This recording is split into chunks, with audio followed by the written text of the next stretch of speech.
Boost कर सकते हैं? इस क्वेश्चन का आंसर आप खुद करें, जो मैंने आपको अभी अभी तक कंसेप्ट समझाए हैं। Let's try. क्या हम अपनी इनेट इम्यूनिटी को बूस्ट कर सकते हैं? सोचो, आप सबके पास एक बना बनाया सॉफ्टवेयर है, सबके पास सेम है, तो क्या इसको हम बूस्ट कर सकते हैं? हाँ, बूस्ट कर सकते हैं। हम इस सॉफ्टवेयर को मेंटेन करके रखें, अगर अच्छी मेंटेन करें, जैसे हम अपनी गाड़ी को मेंटेन करते हैं, जैसे हम अपने फ़ोन को मेंटेन करते हैं, रेगुलर उसकी क्लीनिंग करके, उसकी सफाई रख के, उससे हम उसको मेंटेन कर सकते हैं। सो हाँ, इसका आंसर है कि हम अपनी इनेट इम्यूनिटी को भी मेंटेन कर सकते हैं, बट इसमें स्कोप बहुत थोड़ा है। इसको ऐसे समझाऊंगा मैं आपको कि इस वक्त अगर आपके पास, सबके पास 95% रिजल्ट है, और मैं आपको कहूंगा कि इंप्रूवमेंट करके हम इसको 95 से 99 तक लेके जा सकते हैं। सो इंप्रूवमेंट इतना है।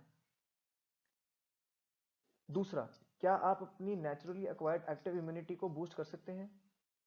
बहुत स्कोप है। जितना आप लड़ते जाएंगे उतना आप सीखते जाएंगे, जितनी आप इन्फेक्शन के साथ लड़ेंगे उतना आप सीखते जाएंगे।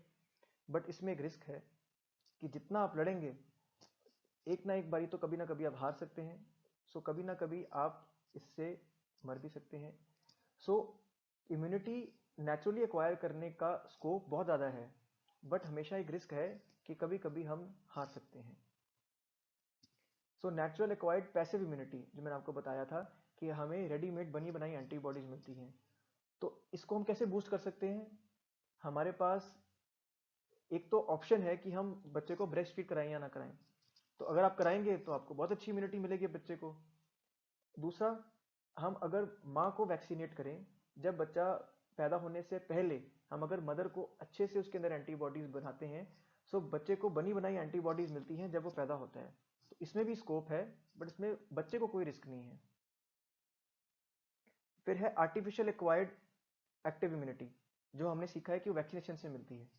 तो स्कोप ऑब्वियसली बहुत ज़्यादा है। इतना स्कोप है कि साइंस सारा टाइम लगी हुई है ताकि हमें लड़ना ना पड़े, हम लड़ने से पहले ही उसके लिए एंटीबॉडी बना लें। इसमें भी थोड़ा रिस्क है, बिकॉज कभी कभी हमें वैक्सीन से साइड इफेक्ट्स भी होते हैं, बट वो बहुत माइनर होते हैं, बिकॉज वो रिसर्च सालों साल बहुत सारे करोड़ों लोगों पर रिसर्च होके आता है। तो मार्केट में आने से पहले उसको कोशिश किया जाता है कि उसका रिस्क सबसे कम से कम किया जाए, बट फिर भी हो सकता है। कभी ये नहीं कहना है, कभी नहीं समझना है कि ये रिस्क फ्री है। सो स्कोप बहुत ज़्यादा है इसको यूज़ करने का, but with some risk. Last, artificial acquired passive immunity. Scope बहुत कम है क्योंकि हम बहुत ही कम डिजीज के अगेंस्ट रेडीमेड एंटीबॉडीज बना पाए हैं। तो कुछ ही चीज़ों में यूज़ किया जा सकता है, और ये तभी यूज़ किया जाता है जब हमें एक्चुअल ज़रूरत है। ये नहीं कि हम पहले से सारी एंटीबॉडीज लेके बैठ जाएं कि हमें कभी कुछ नहीं होगा। ऐसा नहीं होता है, और ऐसा करना भी नहीं चाहिए। तो अगले कंसेप्ट पे चलते हैं, व्हाट इज लो इम्यूनिटी।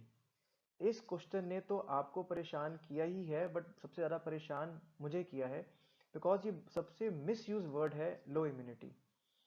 तो हम ये लो इम्यूनिटी कब कहते हैं कि डॉक्टर साहब मेरा बच्चा बार बार इसको जुकाम हो जाता है, बार बार इसको पेट खराब हो जाता है, इसकी इम्यूनिटी बहुत लो है। तो क्या बार बार बीमार होने को लो इम्यूनिटी कहते हैं? इसका आंसर यस भी है और नो भी है। अगर हमें बहुत सिंपल सिंपल बीमारियां, जैसे कि सिंपल जुकाम हो रहा है बार बार, तो उसका मतलब लो इम्यूनिटी नहीं है। उसके बहुत सारे कारण हो सकते हैं, एंड सबसे कॉमन कारण होता है एलर्जी। वो भी एक तरह की इम्यून सिस्टम की बीमारी है, वो मैं आपको फिर कभी समझाऊंगा, किसी दूसरे टाइम में समझाऊंगा। जो एक्चुअल में लो इम्यूनिटी होती है वो एक बहुत ही सीरियस कंडीशन होती है। सच में अगर किसी की लो इम्यूनिटी है, वो एक लाइफ थ्रेटनिंग है, मतलब कि उसको जिंदा रहने के लिए बहुत सारी हेल्प, मेडिकल हेल्प की जरूरत है। वो आम ऐसा नहीं है कि वो सिंपल डॉक्टर को दिखाने गया लो इम्यूनिटी और वो ठीक हो गया, ऐसा नहीं होता है। लो इम्यूनिटी को एक स्पेसिफिक टर्म दी जाती है जिसे हम कहते हैं इम्यूनो डेफिशिएंसी। उसकी बहुत सारी किस्में होती हैं, बट मेरा कंसेप्ट समझाने का मकसद ये है कि हर बारी छोटी छोटी बीमारियां होने का मकसद, मतलब लो इम्यूनिटी नहीं होता है, एंड हम ये बहुत मिस यूज करते हैं वर्ड। तो चलते हैं अगले कंसेप्ट पे कि क्या होगा अगर मेरी बॉडी का इम्यून सिस्टम बहुत ओवर पावरफुल बन जाए, या अजीब तरीके से काम करना स्टार्ट कर जाए। तो इसका एग्जाम्पल आप खुद सोचो कि उस देश का क्या होगा जिस देश की आर्मी ही बहुत ज़्यादा पावरफुल बन जाए, आउट ऑफ कंट्रोल हो जाए। अपने आसपास एग्जाम्पल देख लो, आपके बहुत अच्छे एग्जाम्पल्स आपके बिल्कुल नेबर में ही हैं। तो वो देश खुश नहीं रह सकता। वो उस देश को आर्मी ही नुकसान करना स्टार्ट कर देती है। इसी तरह हमारी बॉडी में उसका एग्जाम्पल है ऑटो इम्यून डिजीजेस का।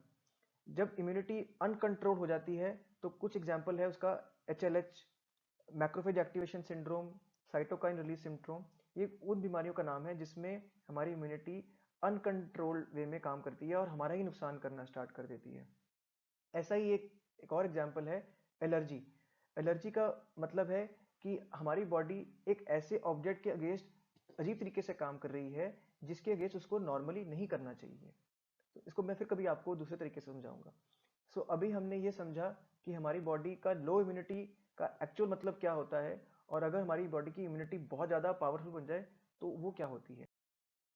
तो इतना इम्यूनिटी का ज्ञान लेके अब हम उस क्वेश्चन पे दोबारा आते हैं जिसके लिए आप सारे हमेशा टाइम भागते रहते हैं कि what can we do to maintain a good immunity, या इसको कुछ लोग ऐसे बोलते हैं कि सर हम अपनी इम्यूनिटी बूस्ट कैसे करें।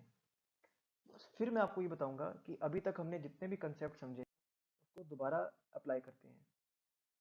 तो अगर मुझसे कोई पूछता है कि sir can we really boost our immunity, तो मैं उसको ये बोलता हूँ कि अगर आप सच में आपको अपनी इम्यूनिटी को बूस्ट करना है तो स्टार्ट लिविंग इन अ जंगल। जंगल एक ऐसी जगह है जहाँ पे आप कॉन्स्टेंटली इतने सारे इन्वायरमेंट के पदार्थों के साथ इंटरेक्ट करते हैं, इतने कीड़ों के साथ इंटरेक्ट करते हैं कि रोज आपकी इम्यूनिटी को बहुत ज़्यादा पावर मिलेगी। तो कोई बंदा कहेगा कि नहीं मुझे जंगल में नहीं रहना है, मुझे तो दिल्ली में रहना है, तो हम अपनी इम्यूनिटी कैसे बनाएं।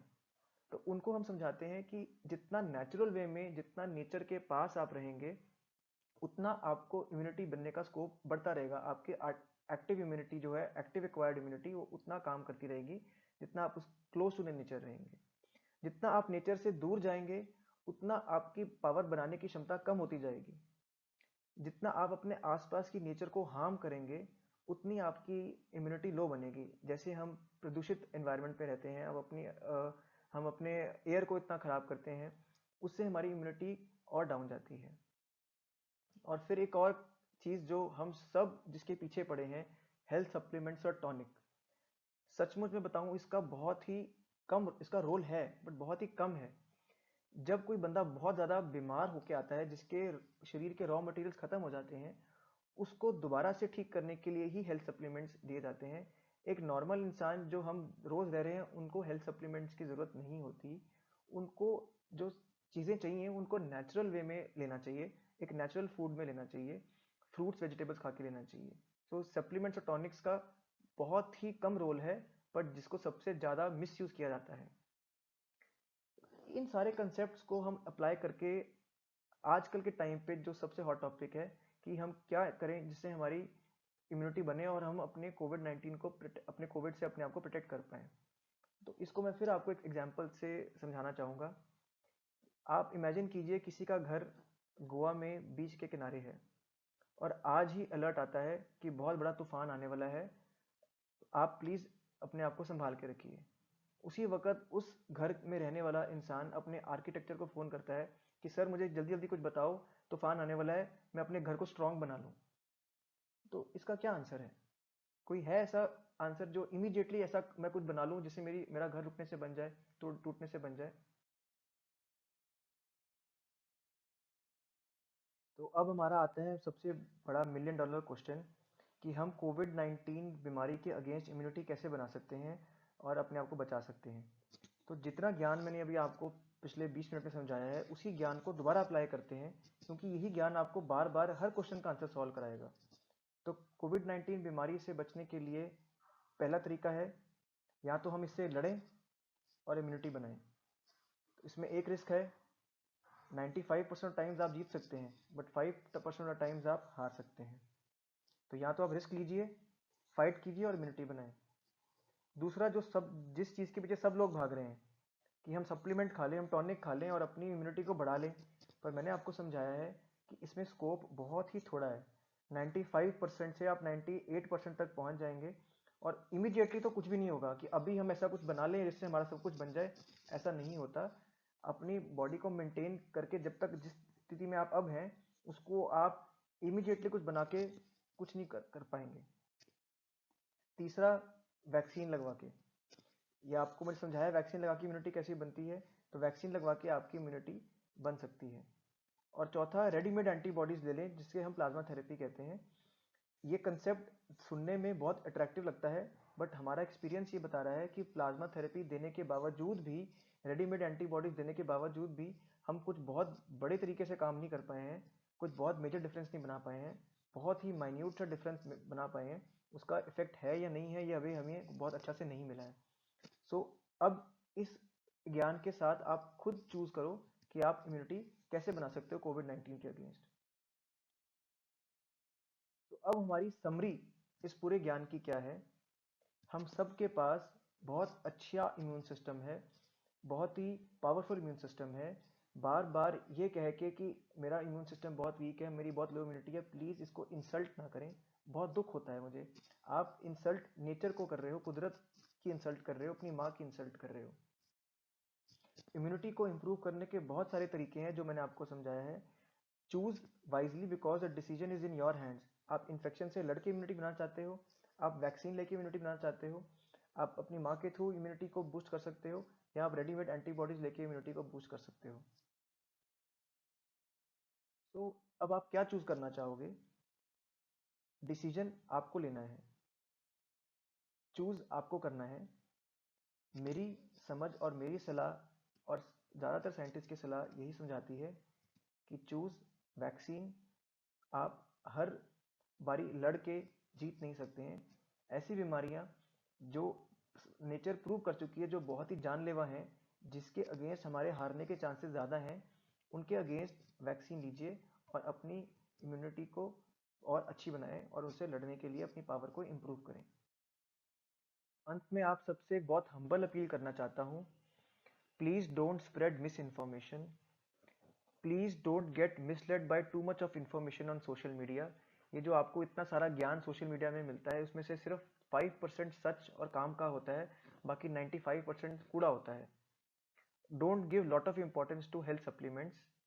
Stay vigilant, stay educated.